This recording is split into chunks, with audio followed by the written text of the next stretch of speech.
കൂട്ടുകാർക്ക് നല്ലൊരു ദിവസം ആശംസിച്ചുകൊണ്ട് മാമ്പഴത്തിന്റെ പുതിയ വീഡിയോയിലേക്ക് സ്വാഗതം. നമുക്ക് നേരെ ഗൗതമിന്റെ അളകനന്ദയുടെ ഇന്നത്തെ വിശേഷത്തിലേക്ക് പോയാലോ.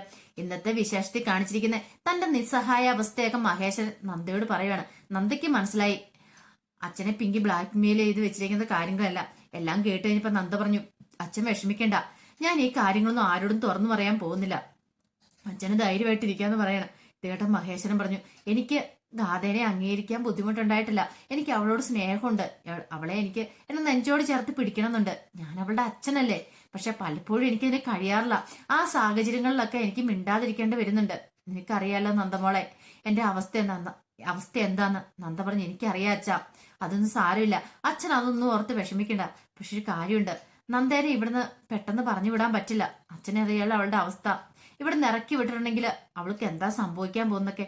ഇത് കേട്ട മഹേശ്വരൻ പറഞ്ഞു, എനിക്കറിയാം, പക്ഷെ അവളെ ഇവിടെ പിടിച്ചു നിർത്തണമെങ്കിൽ എന്തേലും ഒന്ന് ചെയ്തല്ലേ പറ്റുള്ളൂ, അല്ലെങ്കിൽ എത്ര കാലം നമുക്ക് അവളെ ഇവിടെ നിർത്താൻ പറ്റും. നാളെ ഒരു ചോദ്യം ഉണ്ടാവും, അവളെ എന്തിനാ വീട്ടിൽ നിർത്തിയേക്കുന്നതെന്ന്. അപ്പോൾ റീസൺ വേണ്ടേ അവൾ നിർത്താനായിട്ട്. ഇത് കേട്ടപ്പോ നന്ദ പറഞ്ഞു, അച്ഛൻ പറഞ്ഞ് ശരിയായിട്ടുള്ള കാര്യം തന്നെയാ, പക്ഷെ നമ്മൾ ഒരു കാരണം കണ്ടുപിടിക്കണം. ഒരു കാര്യം ചെയ്യാം, ഞാനൊരു ഐഡിയ പറയട്ടെ എന്ന് ചോദിക്കുകയാണ്. അങ്ങനെ മഹേശ്വരൻ എന്ത് ചെയ്യുവാണ്, നന്ദയോട് തന്റെ മനസ്സിലുള്ള ഐഡിയാസ് ഒക്കെ പറഞ്ഞു കൊടുക്കുകയാണ്. ഇവിടെ ഗാഥയെ പിടിച്ചു നിർത്താനായിട്ടുള്ള ആർക്കും ഒരു സംശയം തോന്നാത്ത രീതി വേണം അവളിവിടെ നിർത്താനായിട്ട്. അങ്ങനെ മഹേശ്വരും നന്ദയും കൂടെ കൈ കോർക്കുകയാണ് ഗാഥയ്ക്ക് വേണ്ടിയിട്ട്, ഗാഥനെ ഇവിടെ നിർത്താൻ വേണ്ടിയിട്ട്. നന്ദ തിരിച്ചറിയായിരുന്നു മഹേശ്വരന് എത്രമാത്രം സ്നേഹമുണ്ട് ഗാഥയോട്, സ്വന്തം ചോരയല്ലേ. പക്ഷെ പെട്ടെന്ന് അംഗീകരിക്കാൻ പറ്റില്ല. അംഗീകരിച്ചിട്ടുണ്ടെങ്കിൽ മഹേശ്വരൻ ഇങ്ങനെ ഒരു സംഭവം ഉണ്ടെന്ന് ലക്ഷ്മിയമ്മ ഒരിക്കലും സഹിക്കാൻ തയ്യാറാവില്ല. അത് മാത്രമല്ല, ഈ ഇന്ത്യവരത്തുള്ള ബാക്കിയുള്ളവരെ മോഹിനി ചെറിയമ്മയും പിങ്കിയും അവരൊക്കെ എന്താ കാണിക്കുന്നവരും പറയാനും പറ്റില്ല. അപ്പൊ ഇപ്പൊ അച്ഛനെ രക്ഷിച്ചാൽ മതിയാവുമെന്ന് നന്ദയ്ക്ക് മനസ്സിലായി. അങ്ങനെ മഹേശ്വരൻ തന്നെ ഐഡിയാസ് ഒക്കെ പറഞ്ഞു കേട്ട് കഴിഞ്ഞപ്പോഴത്തേനും നന്ദ പറഞ്ഞു, കൊള്ളാം, ഈ ഐഡിയാസ് കൊള്ളാം, നമുക്ക് എത്രയും പെട്ടെന്ന് അത് ചെയ്യണമെന്ന് പറയണം. മഹേശ്വരൻ പറഞ്ഞു, അതിന് വേണ്ടിയിട്ട് നമുക്ക് വിശ്വസ്തനായ ഒരാൾ വേണം, അയാൾ വന്ന് കാര്യങ്ങളൊക്കെ പറയുവാണെങ്കിൽ ഗാഥയെ നമുക്ക് ഇവിടെ നിർത്താൻ പറ്റുമെന്ന് പറയണം. ശരി അച്ഛൻ പറഞ്ഞത്. അപ്പൊ അവര് വമ്പം പ്ലാനൊക്കെ അങ്ങനെ തയ്യാറാക്കുകയാണ്. പിന്നീട് കാണിക്കുന്ന ഗാഥ സങ്കടപ്പെട്ട് ഇങ്ങനെ കരഞ്ഞുകൊണ്ടിരിക്കുവായിരുന്നു. ഗാഥയ്ക്ക് സഹിക്കാൻ പറ്റുന്നുണ്ടായിരുന്നില്ല. കാരണം ആ ഒരു തരി പൊന്നാണെങ്കിലും പൊന്നിന്റെ അല്ല, ആ ഒരു സമ്മാനം ലക്ഷ്മിയമ്മ കൊടുക്കാൻ തുടങ്ങുന്ന സമയത്താണല്ലോ പിങ്കി അങ്ങനത്തെ ചോദ്യങ്ങളൊക്കെ ചോദിച്ചേ. അച്ഛനില്ലേ, അച്ഛന്റെ സ്ഥാനത്ത് പേര് പറയാൻ പോലും ആരും ഇല്ലേന്ന് ചോദിക്കുമ്പോഴത്തേനും അവളുടെ നെഞ്ചാ പിടഞ്ഞോണ്ടിരുന്നേ. അപ്പൊ അതൊക്കെ ഓർത്ത് ഇങ്ങനെ നിൽക്കുന്ന സമയത്ത് മഹേശ്വരൻ അങ്ങോട്ട് വരുന്നേ. മഹേശ്വരനെ കണ്ടതും ഗാഥ രണ്ട് കണ്ണുകളും നിറഞ്ഞൊഴുകി. പെട്ടെന്ന് മഹേശൻ അടുത്ത് നിന്നിട്ട്, എന്തിനാടാ കരയണേ, കരയാതിരിക്കുക, സമാധാനപ്പെട്, എന്റെ അവസ്ഥ മോൾക്കറിയാലോ, എനിക്ക് എന്തെങ്കിലും ചെയ്യാൻ കഴിയുമായിരുന്നെങ്കിൽ ആ സമയത്ത് ചെയ്തേനം. മോളോട് പറയുന്ന വാക്കുകളൊക്കെ ഇട്ട് എനിക്ക് മിണ്ടാതിരിക്കാൻ മാത്രം അവിടെ പറ്റുണ്ടായിരുന്നുള്ളൂ. അച്ഛനോട് ക്ഷമിക്കടാ, അച്ഛൻ വലിയ പാപിയായി പോയി എന്ന് പറയാണ്. ഇത് കേട്ട് കഴിഞ്ഞപ്പോഴത്തേനും ഗാഥ പറഞ്ഞു, അച്ഛൻ വിഷമിക്കണ്ട, എനിക്ക് ചെറിയ സങ്കടമുണ്ട്, എന്നാലും കുഴപ്പമൊന്നുമില്ല, ഞാനിത് ചെറുതിലെ മുതൽ കേൾക്കാൻ തുടങ്ങിയതല്ലേ അച്ഛാ, അതുകൊണ്ട് ഞാനിത് മാനേജ് ചെയ്തോളാന്ന് പറയണം. ഈ സമയത്ത് മഹേശ്വരൻ പറഞ്ഞു, എനിക്കറിയാം മോളുടെ വിഷമം എന്താന്ന്. സ്വന്തം അച്ഛൻ കൺമുന്നിൽ ഉണ്ടായിട്ടും അച്ഛനില്ലെന്ന് പറയേണ്ട ഒരു അവസ്ഥ, എല്ലാരും കളിയാക്കുന്നത് കേട്ടിട്ട് തല കുനിച്ച് നിൽക്കേണ്ട ഒരു അവസ്ഥ, അതെത്ര ഭീമാകാരമാന്നുള്ള കാര്യം എനിക്കറിയാം. പക്ഷെ ഒന്ന് ഓർത്തു നോക്കി, ഈ ഇന്ത്യവരത്തില് അച്ഛനൊരു അന്തസ്സുണ്ട്, ഇന്ത്യവരത്തിന് പുറത്തേക്കും. അപ്പൊ ഇതൊക്കെ അറിഞ്ഞു കഴിഞ്ഞിട്ടുണ്ടെങ്കിൽ അച്ഛനോട് അവരുടെയൊക്കെ പെരുമാറ്റം, അതൊക്കെ എനിക്ക് ചിന്തിക്കാൻ പോലും പറ്റുന്ന കാര്യമല്ല. അതുകൊണ്ടാണ് മോളെ ഞാൻ ഇങ്ങനെയൊക്കെ ചെയ്യുന്നത്. ഒരു പക്ഷേ എന്റെ സ്വാർത്ഥതയായിരിക്കും ഇത്. മോള് നോക്കി കഴിയുമ്പോഴത്തേനും അച്ഛന് സ്വാർത്ഥതയായിട്ട് മോൾക്ക് തോന്നിയേക്കാം, പക്ഷെ ഇതെന്റെ ഒരു നിസ്സഹായാവസ്ഥയാന്ന് പറയണം. എല്ലാം കേട്ട് കഴിയുമ്പോൾ ഗാഥ പറഞ്ഞു, അതൊന്നും സാരമില്ല അച്ഛാ, എനിക്ക് അച്ഛൻ അംഗീകരിക്കുന്നത് അങ്ങനെ കുഴപ്പമില്ല, നാലാളുകളുടെ മുന്നിൽ വന്ന് വിളിച്ചു പറയണം നിർബന്ധമില്ല, അച്ഛനെ തകർത്തിട്ട് എനിക്കൊന്നും വേണ്ട അച്ഛാ, എനിക്കൊരു ജീവിതവും നേടണ്ട, അച്ഛൻ തകരാൻ ഒരു കാരണവശാലും ഞാൻ അനുവദിക്കില്ല എന്ന് പറയാണ്. പിന്നീട് ഗാഥയെ ചേർത്ത് പിടിക്കുക മഹേശ്വരന് മനസ്സിലായി തന്റെ മോൾ എത്രമാത്രം വേദനിക്കുന്നുണ്ട് ഈ കുടുംബത്തില്. അത് മാത്രമല്ല, ഓരോരുത്തരുടെയും ചോദ്യത്തിന് മുന്നിൽ തല കുനിച്ച് നിൽക്കേണ്ട ഒരു അവസ്ഥ. അതേക്കുറിച്ച് ചിന്തിച്ചപ്പോ തന്നെ മഹേശ്വരന്റെ കണ്ണു അറിയാൻ അറിഞ്ഞുപോയി. ഈ കാഴ്ചകളൊക്കെ നന്ദ അപ്പുറം മാറിയെന്ന് കാണുന്നുണ്ടായിരുന്നു. നന്ദയ്ക്ക് സമാധാനമായി. തന്റെ അച്ഛൻ എത്രമാത്രം ഗാഥയെ സ്നേഹിക്കുന്നുണ്ടെന്ന സത്യം അവളും തിരിച്ചറിയുമായിരുന്നു. പിന്നീട് പിങ്കി മോഹിനിയും പവിത്ര സംസാരിച്ചുകൊണ്ടിരിക്കുന്ന സമയത്താണ് അങ്ങോട്ട് പ്രായമായ അപ്പൂപ്പൻ കയറി വരുന്നത്. അപ്പൂപ്പൻ വന്നിട്ട് ചോദിച്ചു, അല്ല ഇപ്പൊ ഇവിടെ നിന്ന് മിറ്റു അടിച്ചിട്ട് പോയത് ഗാഥയല്ലേന്ന് ചോദിക്കുകയാണ്. ഇത് കേട്ടതും പവിത്രൻ അതെ ഗാഥേച്ചി എന്ന് പറയാണ്. ഇത് കേട്ട് ഞാൻ പിങ്കി ചോദിച്ചു, അല്ല നിങ്ങൾക്ക് ഇങ്ങനെ അവളെ പരിചയം ചോദിക്കണം. അതെ ഞാൻ ചെമ്പമ്മേട്ടുള്ളതാ. അപ്പൊ ഗാഥൻ ചെമ്പമ്മേട്ടുള്ളതല്ലേ, അതുകൊണ്ട് എനിക്ക് ആ കുട്ടീനെ അറിയാന്ന് പറയണം. പിങ്കി പറഞ്ഞു, ഓ നിങ്ങൾ ചെമ്പമ്മേട്ടുള്ള അല്ലേന്ന് ചോദിക്കുകയാണ്. ഇത് കേട്ട് കഴിഞ്ഞപ്പോഴത്തേനും മോഹിനി പറഞ്ഞു, ചെമ്പമ്മേട്ടിലുള്ളതാണ് നന്നായി, അവളുടെ അമ്മേനെ അവളെയൊക്കെ നന്നായിട്ട് അറിയായിരിക്കും അല്ലേന്ന് ചോദിക്കണേ. അറിയാം, അവര് നന്നായിട്ട് അറിയാന്ന് പറയണ. അപ്പൊ അറിയാം, അതുകൊണ്ടാണ് ഇങ്ങോട്ട് വരുന്നേ. അവളെ അന്വേഷിച്ച് ഇനിയിപ്പോ ഇങ്ങോട്ട് പലരും കടന്നു വരും. അവളുടെ അമ്മയുടെയും ചരിത്രം അങ്ങനെയുള്ളതാണല്ലോ എന്ന് പറയാണ്. ഇത് കേട്ട് കഴിഞ്ഞപ്പോ അപ്പമ്മ ചോദിച്ചു, അല്ല നിങ്ങൾ എന്താ പറഞ്ഞ, എനിക്കൊന്നും മനസ്സിലായില്ല. ആ ഗാഥ എന്ന് പറഞ്ഞ കുട്ടീനെ ഒന്ന് വിളിക്കുമോന്ന് ചോദിക്കുവാണ്. അവളെ വിളിക്കണോ?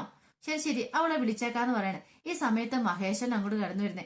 മഹേശ്വരൻ അപ്പൂപ്പനെ കണ്ടപ്പോൾ ഓടി വന്നിട്ട് കെട്ടിപ്പിടിച്ചിട്ട്, അയ്യോ കൃഷ്ണേട്ട, ഇതെന്താ കൃഷ്ണേട്ടൻ ഇവിടെന്ന് ചോദിക്കണം. ഞാൻ അപ്പുറേ വരെ വന്നപ്പോഴും അപ്രതീക്ഷിതമായിട്ട് ഇങ്ങോട്ടൊന്ന് കയറേണ്ട വന്നെന്ന് പറയണം. അപ്പൊ ആ കൃഷ്ണേട്ടാന്ന് പറഞ്ഞ് കയ്യെ പിടിച്ചോണ്ട് അങ്ങോട്ട് കയറ്റിക്കൊണ്ട് അങ്ങോട്ട് പോവാണ്. പിങ്കിക്കും പവിത്രയ്ക്കും അവർക്ക് ആർക്കും എന്താ സംഭവം എന്ന് പോലും മനസ്സിലായില്ല. അങ്ങനെ അകത്തേക്ക് കയറ്റിക്കൊണ്ട് പോയ സമയത്ത് ലക്ഷ്മിയമ്മ വരുന്നുണ്ട് അങ്ങോട്ട്. അപ്പൊ ലക്ഷ്മിയമ്മനെ കണ്ടതും കൃഷ്ണന്റെ കയ്യെ പിടിച്ച് അങ്ങോട്ട് അകത്തേക്ക് ചെയ്തിട്ട് മഹേശ്വരൻ പറഞ്ഞു, ലക്ഷ്മി ഇതാരാന്ന് മനസ്സിലായോ? ഞാൻ നിന്നോട് പറഞ്ഞിട്ട് ഒരു കൃഷ്ണേട്ടന്റെ കാര്യത്തെക്കുറിച്ച് പണ്ട് എന്റെ കൂടെ അസിസ്റ്റന്റ് ആയിട്ട് വർക്ക് ചെയ്തേ ആ കൃഷ്ണേട്ടൻ ഇതെന്ന് പറയാണ്. ഓ മനസ്സിലായി, ഇപ്പൊ എനിക്ക് മനസ്സിലായെന്ന് പറയാണ്. പെട്ടെന്ന് ലക്ഷ്മി വെച്ച്, അല്ല ഇവിടെ എന്താ, ഞാൻ അപ്പുറത്ത് വരെ വന്നായിരുന്നു. ആ സമയത്താണ് ഇവിടെ ഗാഥ എന്ന് പറയുന്ന കുട്ടി മിറ്റൊടിച്ചുകൊണ്ടിരിക്കുന്ന കണ്ടേ. പെട്ടെന്ന് ഗാഥനെ കണ്ടപ്പോ പരിചയക്കാരിയാണല്ലോ എന്നോർത്ത് കയറിയതാ. അവള് ചെമ്പമേട്ടിലുള്ളതാണേ. അപ്പൊ അവളെ എനിക്കറിയാം. പക്ഷെ ഇപ്പോഴല്ലേ മനസ്സിലാകുന്നേ ഇത് മഹേശ്വര സാറിന്റെ വീടാന്നുള്ള സത്യം. പക്ഷെ ഇതൊന്നും എനിക്കറിയില്ലായിരുന്നു പറയാണ്. ലക്ഷ്മി, അയ്യോ നീ ഇരിക്കൂട്ടോ, ഞാൻ എന്തെങ്കിലും ചായ എടുത്തിട്ടുണ്ടാന്ന് പറയാണ്. ഇത് കേട്ടത് മഹേശ്വരൻ പറഞ്ഞു, ചായ മാത്രം ആക്കണ്ട ലക്ഷ്മി, എന്തെങ്കിലും കഴിക്കാനും കൂടി എടുത്തോ, ഇന്ന് ഞാൻ എന്തെങ്കിലും കഴിപ്പിച്ചിട്ടോ വിടുന്നുള്ളൂ എന്ന് പറയാണ്. അങ്ങനെ പിന്നീട് ലക്ഷ്മി അങ്ങോട്ട് പോയ സമയത്ത് കൃഷ്ണേട്ടനെ വിളിച്ച് മാറ്റി നിർത്തി മഹേശ്വരൻ സംസാരിക്കുമായിരുന്നു. ഈ സംസാരമൊക്കെ കണ്ടു കഴിഞ്ഞപ്പോഴത്തേനും പിങ്കിക്കും പവിത്രയ്ക്കും ഒക്കെ ചെറിയ സംശയം തോന്നി. എന്തായിരിക്കും ഇത്ര മാറ്റിയത് സംസാരിക്കുന്നത്?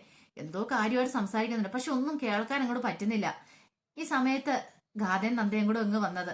ഗാഥേനെ നന്ദയും കണ്ടു കഴിഞ്ഞപ്പോഴത്തേനും മഹേശ്വരൻ പറഞ്ഞു, നന്ദേനെ അറിയാലോ, എന്റെ മരുമോളാന്നൊക്കെ പറഞ്ഞ് പരിചയപ്പെടുത്തുന്നുണ്ടായിരുന്നു. ഈ സമയത്ത് ലക്ഷ്മി ചായയൊക്കെ ആയിട്ട് വരുവാണ്. അപ്പൊ ലക്ഷ്മിയോട് പറഞ്ഞു, വാ ലക്ഷ്മി ഇവിടെ ഇരിക്കാനും പറഞ്ഞു ലക്ഷ്മിനെ കൂടെ മഹേശ്വരൻ അവിടെ പിടിച്ചിരുത്തുന്നുണ്ട്. പിന്നീട് കൃഷ്ണേട്ടനെ കുറിച്ചുള്ള ഓരോ കഥകൾ ഇങ്ങനെ പറഞ്ഞുകൊണ്ടിരിക്കുവായിരുന്നു. ഈ സമയത്ത് കൃഷ്ണേട്ടൻ പറഞ്ഞു, അതെ ഗാഥ ഇങ്ങോട്ട് വന്നത് നന്നായെന്ന് പറയും ഒരു കണക്കിന്. ഇത് കേട്ടത് പിങ്കിക്കും പവിത്രയ്ക്കും ഒന്നും മനസ്സിലായില്ല എന്താ കാര്യമെന്ന്. ഈ സമയം മഹേശ്വരൻ പറഞ്ഞു, ഗാഥരെ ഇങ്ങോട്ട് കൊണ്ടുവന്ന് ആരാന്നറിയാവോ? നന്ദയെ കൂട്ടിക്കൊണ്ടു വന്നേ. അത് കൂട്ടിക്കൊണ്ടു വരാനുള്ള സാഹചര്യങ്ങളെല്ലാം കൃഷ്ണേട്ടനോട് പറയുകയാണ്. ഇത് കേട്ടും കൃഷ്ണേട്ടൻ പറഞ്ഞു, എല്ലാവരും നിമിത്തമാണെന്ന് തന്നെ കൂട്ടിക്കൊണ്ടാ മതി എന്ന് പറയാണ്. ലക്ഷ്മി പറഞ്ഞു, അതെന്താ അങ്ങനെ പറഞ്ഞത്? കാര്യം മനസ്സിലായില്ല. പിന്നീടാണ് ആ വലിയ സത്യങ്ങൾ അങ്ങനെ കൃഷ്ണേട്ടൻ തുറന്നു പറയുന്ന എല്ലാവരോടും. മഹേശ്വരൻ ചെമ്പമേളിലുണ്ടായിരുന്ന സമയത്ത് ഒരു ദിവസം ജോലി കഴിഞ്ഞ് വീട്ടിലേക്ക് പോകുന്ന സമയത്ത് എസ്റ്റേറ്റിലേക്ക് പോകുന്ന സമയത്ത് ഒരു ആക്സിഡന്റ് ഉണ്ടായി. സ്കൂട്ടി 60 അടി താഴ്ചയുള്ളൊരു കുഴിയിലേക്ക് പോയി. പക്ഷെ രാത്രി ആയതുകൊണ്ട് ആരും അറിഞ്ഞില്ല. പിന്നീട് അതുവഴി വന്നെ കൃഷ്ണൻ ഇത് കണ്ടു, സ്കൂട്ടി അവിടെ കിടക്കുന്ന എല്ലാം കണ്ടു. അത് കണ്ടു കഴിഞ്ഞപ്പോഴത്തേനും കൃഷ്ണേട്ടൻ എന്ത് ചെയ്യാന്ന് അറിയത്തില്ല. പക്ഷെ ആൾക്കാരെല്ലാം ചുറ്റും കൂടി. പക്ഷെ 60 അടി താഴ്ചയുള്ള കുഴിയിലേക്ക് ആരും ഇറങ്ങാനായിട്ട് ധൈര്യപ്പെട്ടില്ല. പോരാത്തൻ രാത്രിയില് ആർക്കും ധൈര്യമില്ലായിരുന്നു. ആ കുഴിയിലേക്ക് പോയ ആൾക്കാരും ജീവനോടെ വന്നില്ല. ഇനിയിപ്പം അവിടെ ആരെങ്കിലും രക്ഷിക്കാൻ പറഞ്ഞാൽ പോലും ആ അടിവാരത്തിൽ നിന്ന് ഫയർഫോഴ്സ് എത്തിയാൽ മാത്രമേ മഹേശ്വര സാറിനെ രക്ഷിക്കാൻ പറ്റുണ്ടായിരുന്നുള്ളൂ. എല്ലാവരും വന്ന് കാഴ്ചക്കാരായിട്ട് നോക്കി നിൽക്കുമായിരുന്നു പറയണം. ഈ സമയത്താണ് രാജൻ ധൈര്യപൂർവ്വം അങ്ങോട്ട് വരുന്നത്. രാജൻ വന്നിട്ട് താഴേക്ക് ഇറങ്ങാൻ സമ്മതിക്കുകയത്. രാജൻ എന്ന് പറഞ്ഞിട്ടുണ്ടെങ്കിൽ അയാൾ ശരിക്കുള്ള പേര് രാജേന്ദ്രൻ എന്നാണ്. അയാൾ വന്ന് താഴേക്ക് ഇറങ്ങി മഹേശ്വര സാറിനെ രക്ഷിക്കുക ചെയ്തതെന്ന് പറയാണ്. ഇതെല്ലാം ഒരു ഞെട്ടലോട് കൂടിയാണ് ലക്ഷ്മിയമ്മ കേട്ടോണ്ടിരിക്കുന്നത്. കാരണം ഈ കഥകളൊക്കെ ആദ്യമായിട്ടായിരുന്നു അവർ കേൾക്കുന്നത്. ഇത്രയും വലിയ കാര്യങ്ങളൊക്കെ ഉണ്ടായിട്ട് ഇതൊന്നും ആരും ഇതിനായിട്ടും പറഞ്ഞറിഞ്ഞിട്ടില്ല. മഹിയേട്ടൻ പോലും തന്നോട് പറഞ്ഞിട്ടില്ല. അതൊക്കെ ഓർത്ത് ലക്ഷ്മിയമ്മയ്ക്കാണ് വല്ലാത്ത സങ്കടം തോന്നി. മഹേശ്വരൻ പറഞ്ഞു, ഞാൻ ഓർക്കുന്നുണ്ട്, ഞാൻ ശരിക്കും എനിക്കൊരു 2ാം ജന്മമായിരുന്നത്. ഞാൻ ജീവിക്കുമെന്ന് പോലും ഞാൻ പ്രതീക്ഷയല്ല. ഞാൻ ഈ വീട്ടിൽ ഈ കാര്യങ്ങളൊന്നും ആരോടും പറഞ്ഞില്ല കൃഷ്ണേട്ടാ. കാരണം വീട്ടിലറിഞ്ഞിട്ടുണ്ടെങ്കിൽ ഇവർക്കെല്ലാം സങ്കടമാവും, ഇവരെല്ലാം വിഷമിക്കില്ലോ എന്ന് കരുതി ഞാൻ ഈ കഥകളൊന്നും പറഞ്ഞില്ല എന്ന് പറയാണ്. പിന്നീട് ലക്ഷ്മിയമ്മ വെച്ചു, അല്ല ആ രാജേന്ദ്രൻ ഇപ്പൊ എവിടെയാന്ന് ചോദിക്കുകയാണ്. രാജേന്ദ്രൻ പെട്ടെന്ന് ഇത് കേട്ട് കഴിഞ്ഞപ്പോഴത്തേനും കൃഷ്ണേട്ടൻ പറഞ്ഞു, അയാൾ ഒരു 3-4 വർഷം മുമ്പ് മരിച്ചുപോയി. വേറെ സ്ഥലത്ത് വെച്ച് നടന്ന ആക്സിഡന്റിൽ അയാൾ മരിച്ചു പോകുന്നതെന്ന് പറയണം. ഇത് കേട്ടപ്പോൾ മഹേശ്വരൻ, അയ്യോ മരിച്ചു പോയെന്ന് ചോദിക്കുകയാണ്. അതെ മരിച്ചു പോയെന്ന് പറയാ. മഹേശ്വരനും ഭയങ്കര ഒരു അത്ഭുതത്തോടു കൂടിയാണ് ആ കാര്യം കേൾക്കുന്നത്. എന്താ ലക്ഷ്മിയമ്മ വെച്ച്, അവർക്ക് ഭാര്യയും മക്കളും ഒന്നും ഇല്ലായിരുന്നു ചോദിക്കും. ഉണ്ട്, ഒരു ചെറിയ മോളായിരുന്നു ഉണ്ടായിരുന്നേ അന്ന്.